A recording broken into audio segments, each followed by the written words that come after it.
Chapter 15. First War of Independence. Let's learn. Regional revolts.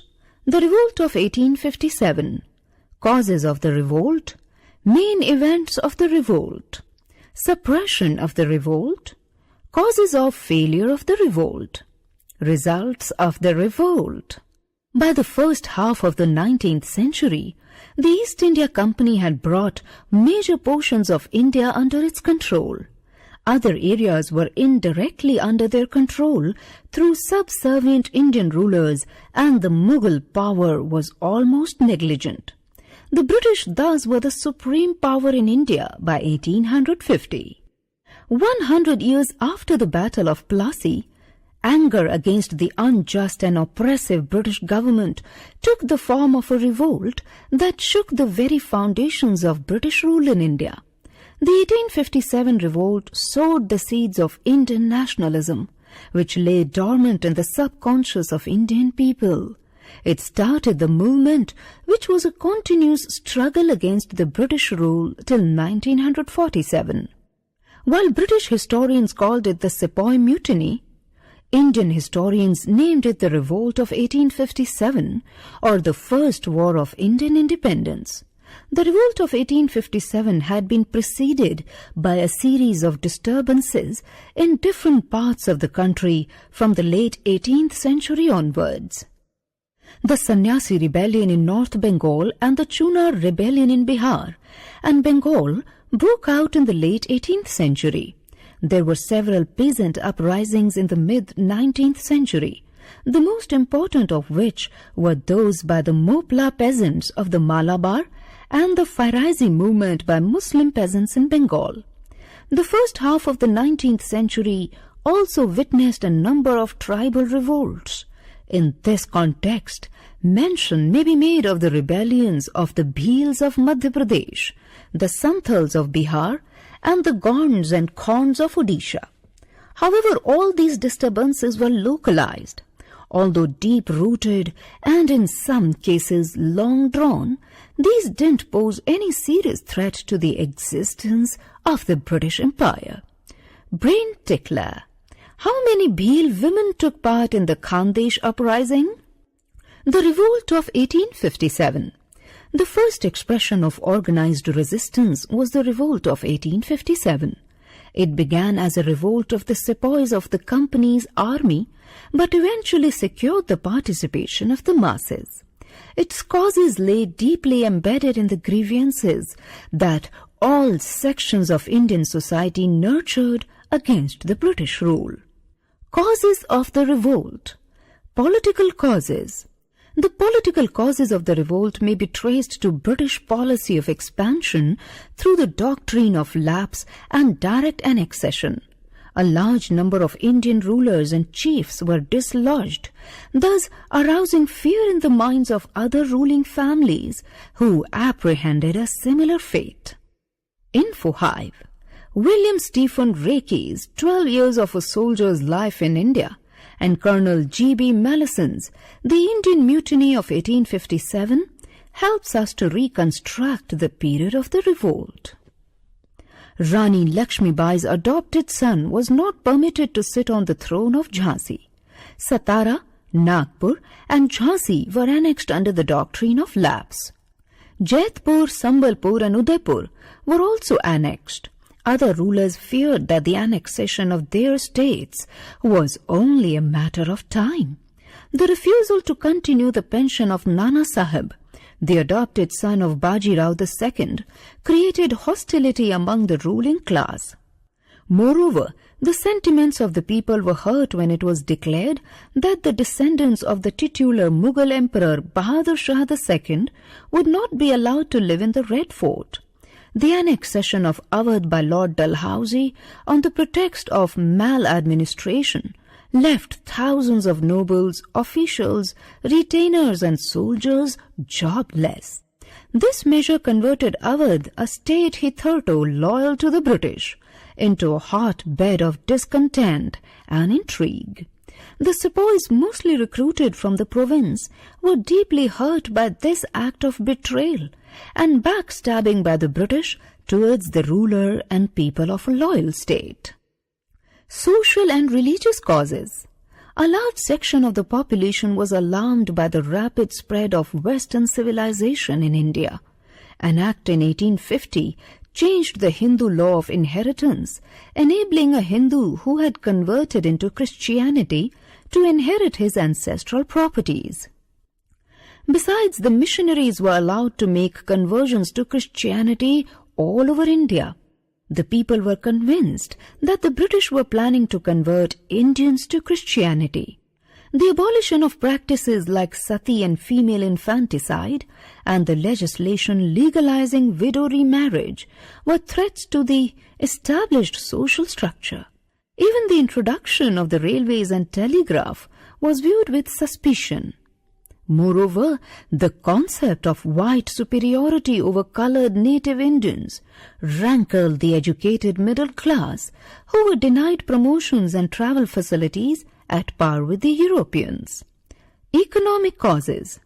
In rural areas, peasants and zamindars resented the heavy taxes on land and the stringent methods of revenue collection followed by the company. Many among these groups were unable to meet the heavy revenue demands and repay their loans to money lenders, eventually losing the lands that they had held for generations. Large numbers of sepoys were drawn from the peasantry and had family ties in villages, so the grievances of the peasants also affected them. The economic exploitation by the British and the complete destruction of the traditional economic structure caused widespread resentment among all sections of the people. After the Industrial Revolution in England, there was an influx of British manufactured goods into India, which ruined its industries, particularly the textile industry of India. This resulted in unemployment, and thousands of skilled craftspeople sank into poverty and had to work as laborers. This turned the artisans and craftspeople against the British. Brain tickler. Why do we call the revolt of 1857 the first war of independence? British goods being cheaper monopolized Indian markets. This affected the trading class and caused discontent among them. All those people who previously depended on royal patronage for their livelihood were rendered unemployed as the British took over more and more territories, dislodging native rulers, noblemen, zamindars, etc. Thus they bore a deep-seated grievance against the British. Military causes. The revolt of 1857 started as a sepoy mutiny. It was only later on that other elements of the Indian society joined the revolt. Indian sepoys formed more than 87% of British troops in India. They were considered inferior to British soldiers. An Indian sepoy was paid less than a European sepoy of the same rank.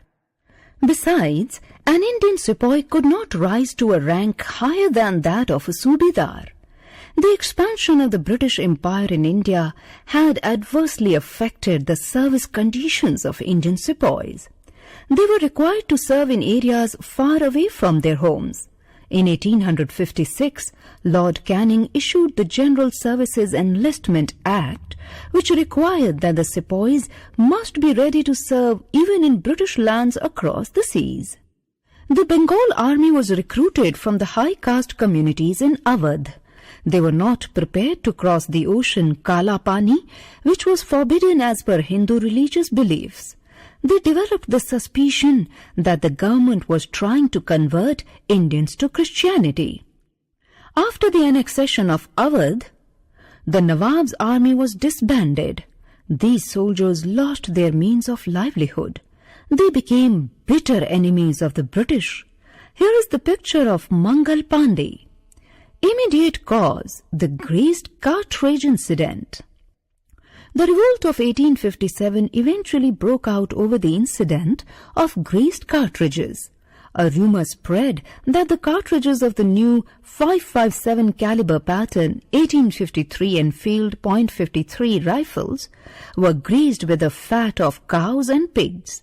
Before loading these rifles, The sepoys, Indian soldiers in the British Army, had to bite off the paper on the cartridges. Both Hindu and Muslim sepoys refused to use them since the Hindus considered the cow to be holy and hence could not kill it or eat beef, while for Muslims, pig was dirty. The British claimed to have replaced the cartridges with new ones and encouraged sepoys to make their own greased from beeswax and vegetable oils. But the rumor persisted. There was unrest in several places. In March 1857, Mangal Pandey, a sepoy in Barakpur, refused to use the cartridge and attacked his British senior officers. General Hearsay, who said Pandey was in some kind of religious frenzy, ordered a Jimidar to arrest him, but the Jimidar refused. Mangal Pandey was hanged to death on 8th April along with the Jimidar. The whole regiment was dismissed as a collective punishment. On 9th May, 85 soldiers in Meerut refused to use the new rifle and were sentenced to 10 years imprisonment. Main events of the revolt. Soon there was a rebellion in the Meerut cantonment. The Meerut Mutiny, May 9, 1857, marked the beginning of revolt of 1857. The Indian sepoys in Meerut murdered their British officers and broke open the jail. On May 10, they marched to Delhi. Capture of Delhi. In Delhi, the mutineers were joined by the Delhi sepoys and the city came under their control. Next day, on 11th May, the sepoys proclaimed the aging Bahadur Shah Zafar the Emperor of Hindustan. Brain tickler. Which British policy helped them to consolidate their empire in India? From Meerut and Delhi, the uprising spread to other places in northern and central India, including Kanpur, Lucknow, Jhansi, Bareilly, Gwalior, Faizabad and Ara, where it was particularly strong. At most places, the civilians joined the sepoys and elsewhere they helped them with food, shelter and supplies. Fall of Delhi. Bahadur Shah was old, so he could not give able leadership to the sepoys. The occupation of Delhi was short-lived. The British finally attacked Delhi on September 14. For 6 days there was desperate fighting, but by September 21, 1857, the British reoccupied Delhi. Thousands of innocent people were massacred and hundreds were hanged. The old king was captured and later deported to Rangoon, where he died in 1862. His sons were shot dead. Thus ended the imperial dynasty of the Mughals. Lucknow. Lucknow was the capital of Awadh. There the mutinous sepoys were joined by the disbanded soldiers from the old Awadh army. Begum Hazrat Mahal, one of the Begums of the ex-Nawab of Awadh, took up the leadership of the revolt. Finally, the British forces captured Lucknow. The queen escaped to Nepal. Kanpur. In Kanpur, the revolt was led by Nana Sahib, the adopted son of Peshwa Bajirao II. He joined the revolt primarily because he was deprived of his pension by the British. His commanders Tatya Tope and Azimullah captured Kanpur and proclaimed Nana Sahib the Peshwa. The victory, however, was short-lived. Kanpur was recaptured by the British after fresh reinforcements arrived. The revolt was suppressed with terrible vengeance. The rebels were either hanged or blown to pieces by cannons. Nana Sahib escaped, but his brilliant commander Tatya Tope continued the struggle. Tatya Tope was finally defeated, arrested and hanged. Jhansi. In Jhansi, the 22-year-old Rani Lakshmibai led the rebels when the British refused to accept the claim of her adopted son to the throne of Jhansi. Assisted ably by Maulvi Ahmadullah Shah, she fought gallantly against the British forces. But she was ultimately defeated by the English. Rani Lakshmibai escaped. Later on, she was joined by Tatya Tope, and together they marched to Gwalior and captured it. Sindhya, a loyal ally of the British, was driven out. Fierce fighting followed. The Rani of Jhansi fought like a tigress. She was defeated and killed by Sir Hugh Rose on June 18, 1858. Gwalior was recaptured by the British. other centers of revolt. In Ara and other places in Bihar, the revolt was organized and led by Kunwar Singh. In Delhi, Bakht Khan led the rebel sepoys. In Bareilly, Khan Bahadur Khan led the rebels. Suppression of the revolt. Although it appeared by mid-1857 that the company's rule had ended in North India, the British gradually struck back, reorganized and recharged. They fought back in well-planned tactical moves. The British Army commanders Henry Havelock and Colin Campbell were especially successful. Delhi was the first to be recaptured in September 1857, and it was a big psychological blow for the rebels. Bahadur Shah Zafar was imprisoned and exiled to Burma Rangoon, where he died. Bakht Khan, Bahadur Khan, Rani Lakshmi Bai and Kunwar Singh died on the battlefield, while Tatya Tope was arrested and hanged. Begum Hazrat Mahal and Nana Sahab escaped to Nepal, and all resistance against the British was subdued. The British suppressed the revolt cruelly, blowing rebels off, tied to cannons, killing innocent civilians on large scale, burning and depopulating entire villages, and subjecting even children to inhuman cruelties. The revolt of 1857 lasted for more than a year. It was suppressed by the middle of 1858. On July 8, 1858, 14 months after the outbreak at Meerut, peace was finally proclaimed by Canning. Causes of the failure of the revolt. The first ever organized and extensive rebellion against the British could not succeed due to the following reasons. Limited uprising. Although the revolt was fairly widespread, a large part of the country remained unaffected by it. The revolt was mainly confined to the Doab region, Sindh, Rajputana, Kashmir. Most parts of Punjab and southern provinces didn't take part in it. It failed to have the character of an all-India struggle.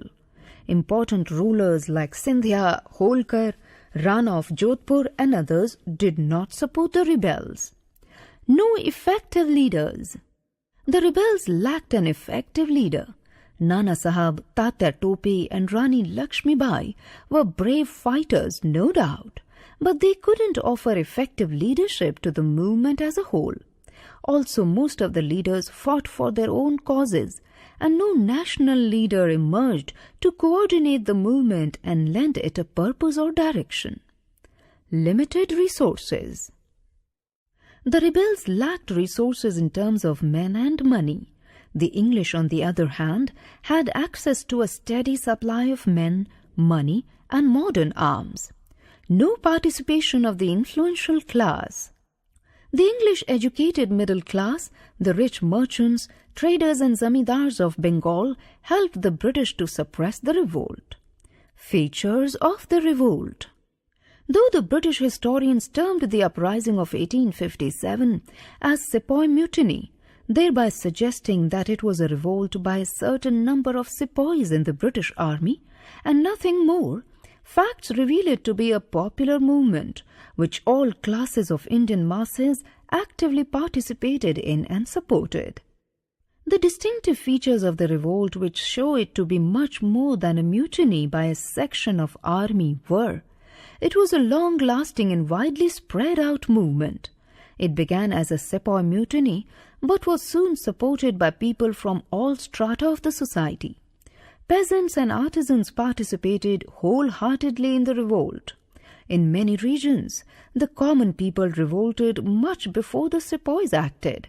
Hindu-Muslim unity characterized the uprising, as also inter-regional solidarity. Result of the revolt. The Great Uprising of 1857 was an important turning point in the history of modern India. The revolt marked the end of the East India Company's rule in India. India now came under the direct rule of the British Crown. This was announced by Lord Canning at a Darbar in Allahabad in a proclamation issued on 1 November 1858 in the name of the Queen. Thus, Indian administration was taken over by Queen Victoria, which in fact meant the British Parliament. A viceroy was appointed to represent the Crown. Lord Canning had the unique opportunity to become the last Governor-General as well as the first Viceroy of India. Changes and reforms after the revolt. A British cabinet minister was appointed to manage affairs in India. The Secretary of State, as he was called, was to be assisted by an advisory body called the India Council. The Secretary of State was answerable to the British Parliament. The government of India would be headed by the Governor-General, who, being appointed by the Crown, was to be called the Viceroy. The Viceroy would report to the Secretary of State in England. The Queen of England assured the rulers of the princely states that their territories would remain with them, and honours and titles were awarded to loyal rulers. The Queen promised not to interfere in the religious, social and cultural beliefs and practices of the Indians. All social reforms were stopped. Brain tickler. Who inspires you the most among the fighters of the revolt of 1857? The policy of divide and rule was adopted by the British to separate the Hindus and Muslims and disunite these two major religious groups of India. The army was restructured to prevent future revolts. The ratio of European to Indian soldiers was increased 1:2 in Bengal army and 2:5 in Bombay and Madras armies. All important and strategic positions were to be held by European troops. Crucial divisions, that is artillery, were to be totally in European hands. No Indian could become an officer. The Sikhs, Pathans and Gurkhas, races loyal to the British in 1857 revolt, were declared martial races and encouraged to join the British army. People from regions where revolt was strong, that is Awadh, Bihar and central India, were declared non-martial and kept out of the army. The British embarked on a program of reform and political restructuring, trying to integrate Indian higher castes and rulers into the government. They stopped land grabs, decreed religious tolerance, and admitted Indians into the civil services. In 1877, Queen Victoria took the title of the Empress of India. The revolt of 1857 ended an era and heralded the beginning of a new one. Elsewhere, Taiping Rebellion. The Taiping Rebellion 1851 to 1864, usually known in Chinese after the name of the Taiping Heavenly Kingdom, proclaimed by the rebels, was a rebellion in southern China inspired by a Hakka prophet named Hong Zhuqian, who had claimed that he was the brother of Jesus Christ. It was one of the bloodiest civil wars in history between the Qing dynasty and the Chinese Christian rebels. Most sources put the total deaths at about 20 million, although some claim tolls as high as 50 million. The figure is unlikely as it is approximately half the estimated population of China in 1851. The Taiping Rebellion arose from the general discontent of the Chinese population against their Manchu conquerors, who were seen as corrupt and ineffective against the foreign devils, and the opium they imported into China, and the growth of lawlessness and secret societies in the countryside. Foreign contact also added a new catalyst, an alien religion, Christianity. Anti-Manchu sentiment was the strongest in the south, and it was these dissatisfied people that joined Hong. The sect extended into militarism in the 1840s, initially against banditry. Anti-Manchu sentiment was the strongest in the south, and it was these dissatisfied people that joined Hong. The sect extended into militarism in the 1840s, initially against banditry. The persecution of the sect was the spur for the struggle to develop into guerrilla warfare and then into full-blown war. The revolt began in Guangxi province. In early January 1851, a 10,000-strong rebel army routed the imperial troops at the town of Jitian. The imperial forces attacked but were driven back. In August 1851, Hong declared the establishment of the Taiping Heavenly Kingdom with himself as absolute ruler. The revolt spread northwards with great rapidity. 5 lakh Taiping soldiers took Nanjing in March 1853, killing 30,000 imperial soldiers and slaughtering thousands of civilians. The city became the movement's capital and was renamed Tianjin until its recapture. Recap: political, social, religious, economic, military reasons and greased cartridge incident were responsible for the Great Revolt of 1857. There were 6 main centers of revolt in these regions, namely Kanpur, Lucknow, Bareilly, Jhansi, Gwalior and Ara in Bihar. The southern provinces did not take part in it. The English-educated middle class, the rich merchants, traders and zamindars of Bengal helped the British to suppress the revolt. The revolt marked the end of East India Company's rule in India. Indian administration was taken over by Queen Victoria, which in effect meant the British Parliament. In 1877, Queen Victoria took the title of Empress of India.